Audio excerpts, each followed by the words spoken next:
दोस्तों, वट सावित्री का व्रत पति की लंबी आयु के लिए किया जाता है और क्या सामान चाहिए ये सभी इस वीडियो में, और कैसे पूजा करनी, कब पूजा करनी और किस तरह से व्रत खोला जाता है सभी इस वीडियो में बताऊंगा। सबसे पहले आप एक दिन पहले सिर धोकर नहा लीजिए, क्योंकि अमावस्या पड़ेगी तो अमावस्या पर सिर नहीं धोया जाता, तो एक दिन पहले ही पवित्र हो लीजिएगा। मेहंदी लगा लीजिएगा हाथ में। अगले दिन आपको पूरी अच्छे से 16 श्रृंगार करके इस पूजा को करना चाहिए। तो आप देख रहे हैं यह बहुत बड़ा बरगद का पेड़। अगर आपके यहाँ बरगद का पेड़ नहीं है तो आप टहनी ला सकते हैं। अगर घर के आसपास बरगद का पेड़ है तो वही जाकर पूजा करना बहुत शुभ माना जाता है। तो बड़े बरगद के पेड़ के नीचे ही पूजा करें जहाँ तक हो सकता है। अगर नहीं है तो घर पर कैसे पूजा करनी है उसके चैनल पर मेरे वीडियो आ चुकी है, तो आप उसे देख सकते हैं। घर में किस प्रकार पूजा करनी है, आप पंखा चढ़ाते हैं तो पंखे से हवा कर सकते हैं, नहीं तो इस तरह से चुन्नी से भी पंखा कर सकते हैं। यहाँ पर क्या क्या सामग्री चाहिए सभी इस वीडियो में बताने वाला हूँ। सबसे पहले आप पूजा सामग्री नोट कर लीजिए, आपको क्या क्या चाहिए। एक थाली लीजिए, अंदर हल्दी रखनी है, एक कलावा या फिर इस तरह का शुद्ध धागा ले सकते हैं। यह शुद्ध धागा भी नहीं है तो आप वाइट कलर की रील का धागा भी ले सकते हैं, जिसे फेरे के लिए जाएंगे तो पूरे चलिए भोग लगाने को। बहुत से लोग पीहू ही बनाते हैं, अगर आप पीहू नहीं बनाते तो वह भी ले सकते हैं। एक पंखा लेना है, फूलों की माला लेनी है। हम वट सावित्री के पेड़ चढ़ाएंगे, फल लेंगे मौसमी फल। सो भी आप मौसमी फल लेना चाहते हैं आप ले सकते हैं। इस अलावा मेकअप का सामान, जितने भी आप मेकअप का सामान लेना चाहते हैं वह ले सकते हैं। अगर पहली बार आप व्रत रख रहे हैं तो साड़ी ज़रूर छाप लीजिए, साड़ी छाप कर अपनी सास को ज़रूर दीजिए, तो इस तरह से यह चीज़ें रखेगी। और भोग लगाने के लिए गुड़ जरा सा राख लीजिए, पूरे रख लीजिए जैसे मैंने बताया हूँ। भीगे चने रख लीजिए, जो भीगे हुए चने हैं वह उसी से व्रत यह खोला जाता है, तो भीगे चने चढ़ाए जाएंगे। भीगे चने रख लीजिए। इसके बाद बस यही सामग्री हमारी चाहिए। थोड़ा सा हमारे यहाँ आटा भी चढ़ता है, अगर आपके यहाँ आटा हो तो आटा भी रख लीजिए। यह सभी चीज़ें आपको चढ़ानी है। एक दिन रखना है घी का दिया और पत्ता, एक पत्ता तोड़ लीजिए या गिरा हुआ पत्ता उठा लीजिए। वहीं पर गिरा हुआ पत्ता होते हैं वह लगा कर अपने सिर पर लगा लीजिए, बालों में लगा लीजिए। यह फिर आप माला भी पहन सकते हैं या श्रृंगार हो। सावित्री माता ने इस तरह का श्रृंगार करा था, तो इस तरह श्रृंगार करा जाता है।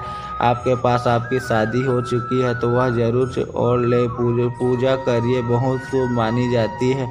शादी की चुन्नी जो होती है नाक से और इस तरह से फेरे लीजिए। अगर मान लीजिए आप धागे से फेरे नहीं लेना चाहते हैं तो आप नॉर्मल ही फेरे भी ले सकते हैं। 7 या 11 या 21 फेरे लिए जाते हैं। जल जरूर चढ़ाए, जल का जरूर लोटा रखिएगा जैसे मैंने बताया है। जल जरूर चढ़ाना है, फिर गले में ले जाना है। इससे पेड़ होता है, इसमें गमला गले में ले जाता है, फिर छुए जाते हैं जैसे दबाए जाते हैं। दबा कर आपको पैर छूने है इस तरह से। फिर हवा करनी है पंखे से, जो वृक्ष की थोड़ी सी देर तक हवा भी आपको करनी है। और अपनी मनोकामना भी इस पेड़ में बोल सकते हैं। इस पेड़ के चुन्नी बांधने का भी विशेष महत्व होता है, तो बहुत ही अहम बढ़िया दिन होता है। यह सभी सामग्री जो खाने पीने के आपने बनाई हो यही छोड़ के यानी है बतासे रख सकते हैं। अगर आपने कुछ भी नहीं बन पाए हैं मीठे तो बतासे का भोग भी आप लगा सकते हैं। तो यह सभी सामग्री आपको चाहिए। इसके बाद पूजा करने के बाद जो थोड़े बहुत से भी आपके बड़े हो उनके पैर जरूर छू लीजिए। बरगद के पेड़ की पूजा इस तरह से कर लीजिए। अब घर में किस तरह से करनी है, मान लीजिए आपके घर में पूजा होती है, यहाँ बाहर पूजा नहीं होती बरगद की, तो घर में आप पूजा कर सकते हैं। बड़ा का पेड़ ले आइए, पीपल तरीके जैसे जल से सींच लीजिए और यह भी जो धागा जो आप पियोएंगे ना, यह तो जैसे धोए धागा बांधते हैं, इसके तोड़ना नहीं है, आपको नहीं तोड़ना है। या तो रील वही फंसा दीजिए या फिर किसी बच्चे से टुटवानी है, आपको नहीं तोड़ना। इस बात का ध्यान रखना है। एक दिन और इस दिन काले नीले बहुत से देख रहे हैं, आप नीले साड़ी पहन पाते हैं आई हुए, तो नीले कपड़े नहीं पहनते, काले नीले सफ़ेद नहीं पहनते, तो इस बात का भी ध्यान रखना है।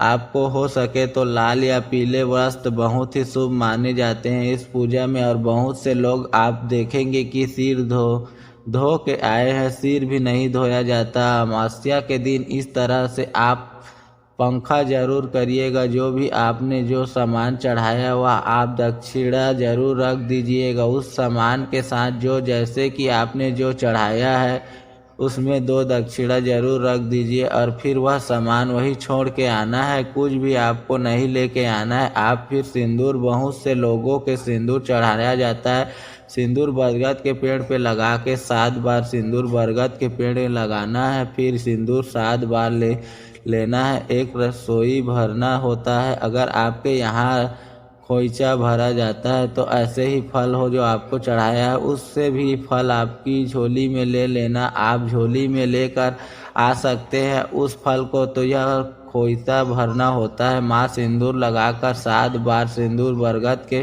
पेड़ पर लगाना है, 7 बार अपने लगाना है। इस तरह सिंदूर लेना भी होता है। अगर आपके होता है तो करिए, नहीं होता है तो कोई बात नहीं। नॉर्मल पूजा जैसे मैंने बताया वैसे ही करनी है। 7 से 11 ही फेरे लगाने या 108 फेरे लगाते हैं, इस संख्या में लगाते हैं, मतलब इसी संख्या में लगाने हैं। कम से कम 5 होते हैं।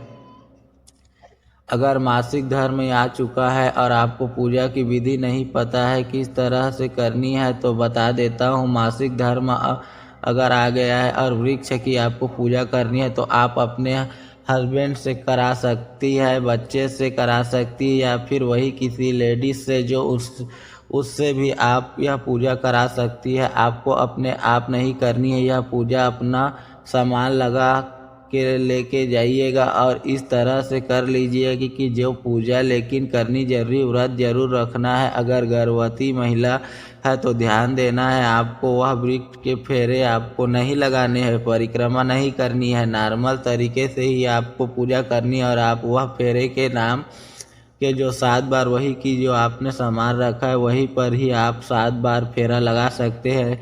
कलावे को 7 बार ऐसे लपेट कर वहीं रख सकते हैं। आपका जो फेरे माने जाएंगे तो इस तरह से आप कर सकते हैं। और कुछ पूछना है तो ज़रूर पूछिएगा। बरगद पत्ते बेमतलब मत छोड़िए, इन बातों का ध्यान रखना। काले वस्त्र नहीं पहनना है, बाल नहीं धोने हैं, या सभी चीज़ें लहसुन प्याज का भी सेवन करना नहीं है।